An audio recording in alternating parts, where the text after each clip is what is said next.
오늘 가처분 소송을 저희가 한번 갔다 오고 나서 저희 깜짝 놀랐어요. 누가 나왔습니까? 바로 첼리스트가 법정에 출석을 했습니다. 기자들도 눈치를 채지 못했고요. 아마 첼리스트가 사실은 이렇게 법정의 모습을 드러낸다는 걸 알았다면 아마 기자들이 구름처럼 몰려들었을 텐데 저희들도 예상을 하지 못했으니까요. 개회를 하기 전에 직전까지도 안 보이다가 딱 심리 시작한다고 하고 하니까 그때서야 들어오더라고요. 그러니까 미리 와서 대기하고 있었던 게 아니고 이 사건이 시작한다라고 하는 얘기를 누군가 알려주고 누군가의 안내를 받으면서 법정에 등장을 한 거죠. 첼리스트가 사실 법정에 출석하지 않기 위해서 꽤 그동안 애를 쓴 걸로 알고 있습니다. 그런데 드디어 오늘 출석을 했는데 출석한 목적이 뭔지를 저희들이 알게 됐습니다. 그런데 증인으로 신청할 때는 오히려 해외에 나갔다고 저희들이 생각할 땐 거짓말을 하면서 안 나왔잖아요. 네. 본인이 채권자로 저희를 이제 영상 삭제를 하라고 가처분 소송을 제기한 당사자니까 굳이 뭐 본인이 안 나와도 되거든요. 그렇죠. 그냥 대리 변호사만 변호사만 나오도 되는데 본인이 직접 등판을 했어요. 예를 들면 저는 이미키 가처분 때도 보면 이미키 씨는 나온 적이 없어요. 네, 그리고 이 앞전에도 이제 그 전 남자친구 우리 제보자가 첼리스트와 관련이 된 이제 남성 상대로 이제 상간남 소송을 제기를 했잖아요. 그 소송에 이제 증인으로 한번 신청을 했는데 정작 본인이 거기는 안 나타났거든요. 그렇죠. 그리고 그 뒤에 재판부가 다시 재차 증인으로 이제 출석을 요구를 했는데 법원에다가 이제 뭐 이러저러한 이유를 들어가지고 다시 증인으로 나오길 어렵다라고 맞아요. 하는 입장을 밝혔단 말이에요. 그런 상황인데 오늘 갑자기 굳이 나타났어요. 그리고 재미있는 거는 기자들이 안 왔었잖아요. 오늘 안 올 줄 그런데 채널A 기자랑 인터뷰는 또 하네? 그러니까요. 그러니까 다 정해져 있는 거 아니고 지금 뭐. 채널A보다 더 놀라운 건 조선일보입니다. 그렇죠. 조선일보는 첼리스트가 오는 줄 알고 거기 딱 기다리고 있었어요. 놀랍지 않습니까? 그러니까 아무도 다른 기자들은 눈치를 채지를 못하고 조선일보 기자만 딱 와서 기다리고 있더라고요. 조선일보 기자는 평소에는 오지도 않습니다. 그 보통 이제 증인으로 출석한 거하고 차이가 있는 게 증인으로 출석하게 되면 위증에 따른 처벌을 받는다라고 하는 선서를 해야 되거든요. 그리고 반대쪽에 신문 기회가 주어집니다. 그런데 오늘은 본인이 증인으로 나온 게 아니기 때문에 자기가 하고 싶은 말만 하고 그것만 조서에 남기고 가고 본인이 했던 얘기가 나중에 사실이 아닌 것으로 드러나더라도 증인 선서를 하지 않았기 때문에 위증에 따른 처벌을 받지를 않습니다. 그러니까 왜 이런 자리에만 본인이 나와서 본인이 하고 싶은 얘기만 조서에 남기려고 했는지 본인이 정말 그날을 경험했던 거를 진실 그대로 얘기한다고 한다면 법원에 증인으로 신청한 자리를 기피할 이유가 없거든요. 그렇죠. 첼리스트를 가장 괴롭혔던 매체는 사실은 가세연이죠. 그럼요. 가세연은 정말 악랄했습니다. 처음에 그 보도 당시 때요. 이름 공개하고 얼굴 공개하고 사기꾼이라고 했습니다. 심지어 핸드싱크에 관련된 그 폭로 게시물만도 3개예요. 그것도 전문가 교수 또 자기가 연주를 했던 것을 핸드싱크 했다라고 주장하는 또 여자 연주자 이런 사람들까지 다 인터뷰해가지고 아주 집중적으로 망신을 줬던 데가 가세연입니다. 그런데 가세연은 고소 안 해요. 고소 안 하죠. 고소를 안 해요 절대로. 이재일 변호사도 가세연은 얘기를 안 해요. 가세는 얘기 안 하는 정도가 아니라 요즘은 뭐 그냥 거의 한 편이 된 것 같은 같은데. 편입니다. 가세연의 썸네일에는 항상 윤석열 한동훈이 등장을 합니다. 이 가세연의 얼굴을 가린 게 아니고요. 가세연은 얼굴을 다 공개하고 있습니다. 저희는 얼굴을 가린 겁니다. 저희가 지금 얼굴을 모자이크 처리를 한 겁니다. 그런데 그 가세연은 2년 전에 첼리스트의 실명과 닉네임이라든지 얼굴이라든지 이런 뭐 어떤 특징이라든지 이런 것들을 다 공개를 했는데 첼리스트는 단 한 번도 가세연에 대해서 소송을 걸었다거나 영상을 내려달라는 식의 말을 한 적이 없습니다. 그리고 실제로 술집에서 일했다는 걸 갖다가 지금도 까고 있는 분이 계세요. 서정욱 변호사거든요. 그 서정욱 변호사에 대해서는 절대 건드리지 않고 있습니다. 근데 가장 자기가 부끄러워할 수 있는 치부를 서정욱 변호사가 수시로 얘기를 하고 있는데 그 사람을 고소하지 않아요. 그러니까 뭐 술집에 뭐 접대부 뭐 이런 정도 그런 식으로 얘기를 하고 얘기했거든요. 있잖아요. 자, 그리고 2년 전만 하더라도 이렇게 첼리스트의 얼굴을 공개하고 비난하고 비방하던 인신공격을 했던 이 가세연의 김세희 씨가 최근에 태도를 돌변했습니다. 첼리스트를 응원한다면서. 당신은 불륜녀가 아니니까 용기 있게 말해달라. 이러면서 첼리스트에 대해서 아주 따뜻한 말을 방송에 나와서 격려하면서 이제 같은 편이 된 거네요. 네. 전향했나봐요, 첼리스트 씨. 이제 개딸 아니네요. 그러니까 저런 가세연의 응원에 힘입어서 오늘 법정에 출석해서 기대에 부응한 거죠. 그러면 정천수, 서정필, 김용민 이분들도 같이 가세연과 한 편인가 보지? 지금은 뭐 청담 술자리 관련해서는 완전히 가세연하고 한 편이 된 거죠. 그 자기 길로 잘 찾아가신 것 같습니다. 첼리스트와 함께 등장한 사람이 바로 이재일 변호사. 이분도 뭐 민주 진보 진영을 대변하는 변호사로 활동을 하는데 왜 그런지 지금 뭐 청담동 술자리 관련해서는 저분도 지금 가세연하고 사실상 뭐 기회를 같이 하는 한 편이 된 거예요 지금. 그렇죠. 첼리스트를 보호해주고 첼리스트의 어떤 다양한 법률 지원을 하고 있는데 이재일 변호사는 청담동 술자리 관련한 사건의 또 한 사람의 주인공 이미키 씨 사건도 아니 이미키 씨 소송이라고 얘기나 관련 소송을 본인이 지금 진행하고 있다 이렇게 얘기를 하고 있어요. 왜 그러니까, 그 이분이 청담동 술자리 관련한 분들하고 이렇게 계속 변호를 하고 있는지. 그러니까 사실상 첼리스트보다는 한동훈과 이미키 씨를 변호한 듯한 느낌을 지울 수가 없어요. 이재일 변호사는. 네. 저한테도 소장을 보낼 때 이재일 변호사가 소장을 썼거든요. 앞부분에 이렇게 해서 청담동 술자리는 허위라는 사실이 밝혀졌는데도 이 못된 김성수가 계속 그런 걸 보도하고 있으니 손해배상을 해라. 그러니까 이 사람은 무조건 누가 힘들어서 상처받아서 그런 얘기는 다 뒤에요. 맨 앞이 허위 사실이다 이게. 한동훈은 간 적이 없다.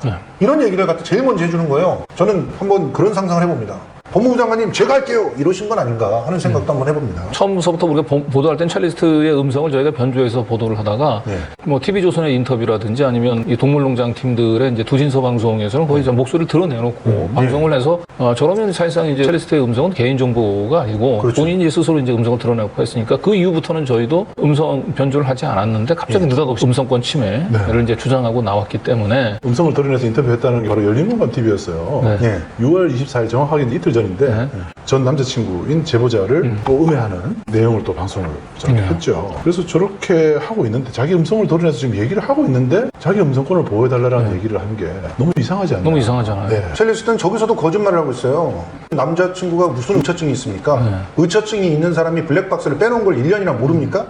저런 객관적으로 증거가 있는데도 불구하고 거짓말을 하는 것들을 그대로 검증도 안 하고 방송하는 데야말로 영상을 내려야 되는 거 아니겠어요? 저게 보도입니까?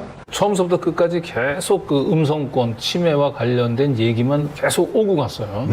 청담동 술자리가 사실이냐 허위 사실이냐 뭐 이와 관련된 얘기가 딱 한 번 거론은 됐죠. 이재일 변호사가 이미 청담동 술자리는 다 경찰에서 송치가 됐고 허위 사실로 다 드러났습니다라고 하는 얘기에 제가 그냥 살짝 아니요 아직까지 뭐 담당 검사도 지금 허위 사실 여부를 판단 안 했다고 얘기하는데 그분들에서는 추가로 더 물어볼 생각을 안 하시더라고요. 허위 사실 여부와 관련돼서 뭔가 이재일 변호사 좀 더 얘기하려면 오히려 제재를 좀 했었고요. 판사분은 이제 이 사건의 쟁점들을 허위 사실 여부 이게 중요하지 않고 이제 음성권 침해로만 그냥 일단 이 쟁점을 단순화시키려고 했던 것 같아요. 이 청담동 술자리는 그 허위 사실이고 다 내가 거짓말한 거라고 확실하게 그 법정에서 낙인을 찍고 싶었던 뭐 첼리스트 입장에서는 또 이재일 변호사 입장에서는 조금 먹히지 않으니까 결국 마지막에 첼리스트가 법정에서 요것만은 한마디 꼭 좀 남겨주세요. 조서에 좀 애원을 하는 그런 장면들이 연출이 됐죠. 청담동 술자리에 윤석열 대통령과 한동훈 법무부 장관이 참석했다고 남자친구가 한 게 거짓말한 거거든요. 사실이 아닙니다. 사실 실제로 그 육성을 오늘 재판정에서 처음 들었는데 네, 거의 뭐 이렇게 저희를 잡아먹을 듯이 도끼를 품은 목소리로 법정에서 뭐 거짓말했던 게 뭐 저렇게 자랑스러운 일인가 할 정도로 얘기를 하는데 약간 좀 섬찟하더라고요. 사기가 좀 느껴졌습니다. 그리고 현재 심리 상태가 정상적이지는 않구나라고 하는 느낌을 좀 가졌어요. 그러니까 판사가 정신적 고통을 호소하고 있다는 것으로 알아듣겠습니다. 판사는 윤석열 한동훈 참석 여부에 대한 질문을 하지 않고 아 많이 아프시군요 이렇게 지금 물어보고 있는 거예요. 이건 뭐지? 이런 생각이 좀 들었어요. 네. 그죠? 이 가처분 소송에 있어서는 이 청담동 술자리가 사실이냐 아니냐라고 하는 부분들에 대해서 이 판사는 애써서 그걸 다투는 것을 원치 않으셨던 거예요. 여기서 이재일 변호사가 속내를 드러내버립니다. 그렇죠. 윤석열 대통령과 한동훈 장관이 술자리에 참석하지 않았다는 것을 조서에 꼭 남겨주세요. 그랬더니 김시원 기자가 아니, 한쪽의 주장만 조서에 남기는 것은 부당합니다. 그런 식으로 남길 수는 없고요. 채권자가 정신적 피해를 호소했다라고 적으세요. 놀랍지 않습니까? 저는 이 부분이 굉장히 판사가 저걸 조서에 남겨달라 그러면 보통은 뭐 그렇게 기록해 주세요. 그렇죠. 간단히 저런 취지를 그냥 짧게 요약을 해서 그냥 한 줄을 남기는 것이 대부분인데 이 마지막에 굳이 윤석열 한동훈 이 사람이 술자리에 참석한 게 아니고 내가 거짓말했다는 걸 조서에 남겨달라는 얘기를 계속 그냥 정신적 고통을 입고 있다라고 하는 걸로 그냥 그 기재하겠다 얘기를 하면서 좀 이상했어요. 이상했고 확실히 법원이 청담동 술자리 관련해서는 지금 본 소송들에 대한 이제 결심 또 선고가 임박해 있기 때문에 가처분 재판부 입장에서는 이 부분들에 대해서 본인이 직접 여기에 대해서 가타부타 판단하는 것 자체를 조심하고 있구나. 신중히 하고 있구나. 이제 그런 느낌을 강하게 받았죠. 그래서 지금 저 얘기를 하려고 재판정에 나왔구나. 첼리스트가 저 얘기를 해서 기록에 남기기 위해서 출석을 하는 기록에 남겨달라는 저 이재일 변호사의 말이 사실은 본심이었던 거죠. 저 한 줄 남기기 위해서. 저 미션을 준 거죠, 누군가가. 그런데 판사가 그 꼼수, 그 계략에 예. 넘어가지 않고 그런데 조선일보가 오늘 기사를 하나 썼어요. 예. 청담동 술자리 첼리스트가 거짓말했다 얘기했는데도 계속 방송 내보냈다 이렇게 말을 들었어요. 네. A씨는 이날 직접 출석해 A씨는 이제 첼리스트를 얘기하는 겁니다. 그날 술자리에 대통령과 법무부 장관, 김현장 변호사 30명 있었다는 걸 남자친구에게 거짓말한 것이라는 거 확실히 이야기했는데도 저 사람들은 계속 그 일이 있었던 것처럼 방송을 해왔다. 재판부가 채권자 본인이 정신적 피해를 호소하는 것으로 정리하겠다고 하자 A씨는 알겠습니다라고 했습니다. 거짓말이죠. 네. 지금 재판 상황을 완전 왜곡했어요. 완전히 왜곡했죠. 조서에 남겨달라 하니까 재판부는 그런 식으로 남길 수 없다고 얘기했어요. 네. 그 대신에 그냥 정신적 피해를 호소했다. 네. 이렇게 남기는 걸로. 첼리스트가 얘기한 내용을 그대로 조서에 남길 수는 없다는 뜻을 분명히 재판부가 한 거예요. 네. 그런데 마치 이 조선일보의 기사는 첼리스트가 이렇게 얘기를 했고 재판부도 첼리스트가 얘기한 내용들을 조서에 담겠다. 이렇게 얘기한 것처럼. 그래서 언뜻 첼리스트가 이번에 법정에 가서 결국 거짓말했다고 얘기를 했고 판사도 그걸 이제 조서에 정리를 했구나, 남겼구나. 라고 그냥 읽혀져요. 네. 재판을 직접 보지 않았다면 그렇게 꼼짝없이 오독을 할 수밖에 없어요. 실상은 정반대라는 거죠. 네. 첼리스트는 거짓말했다라고 하는 걸 조서에 남기고 싶어 했는데 판사는 그런 식으로 조서에 남길 수는 없다라고 거절한 거예요. 이재일 변호사가 공을 들였던 청담동 술자리 가짜뉴스 만들기 위한 허위사실 여부에 대한 판단을 1차적으로 가처분 소송에서 받고 싶었던 이 계획은 실패했습니다. 실패한 거죠. 어떤 동물농장은 또 전혀 다른 얘기를 하겠죠. 다른 얘기를 하겠지만은 예. 저는 하여튼 그 개인적으로는 그 판사가 받아들이지 않은 것을 제일 특이하다고 좀 봤는데 네. 조선일보는 역시 그 부분을 왜곡해서 네. 손을 본 걸 보고 조선일보도 이게 아킬레스건이라는 걸 알고 있구나. 그런 생각이 좀 들었습니다. 그렇습니다. 어쨌든 마사지를 하는 데 있어서 어느 부분을 마사지했는지를 보면 조선일보가 이 부분을 자신들의 약점으로 알고 있다는 것을 간파할 수가 있습니다. 그러니까요. 중요한 맥락을 지금 뒤틀어서 지금 보도를 네. 하죠. 그러니까 거의 이제 첼리스트와 조선일보, 그다음에 이재일 변호사는 원팀이라고 하는 게 사실상 오늘 확인이 된 거예요. 그렇습니다. 네. 그래서 결과적으로 첼리스트하고 이재일 변호사는 그 조서에 남기려고 하는 작전을 짜고 왔는데 조서 대신에 조선일보 기사에 대신 남기는 추가가 법원에 남기는 이제 조서를 이제 증거로 제출하고 싶었는데 네. 그건 무산이 됐고요. 네. 대신 또 다시 조선일보 기사를 증거로 제출할 수밖에 없나. 한동훈 전 장관도 계속 그 조선일보 기사를 법원에서는 더 이상 이제 그 조선일보 기사는 약발이 안 먹힙니다. 네. 그걸 알기 때문에 법원에 조서를 남기려고 저는 그럼요. 왔던 것으로 보이는데 7월 12일 날 이제 이미키 씨 소송에 대한 선고 공판이 있고요.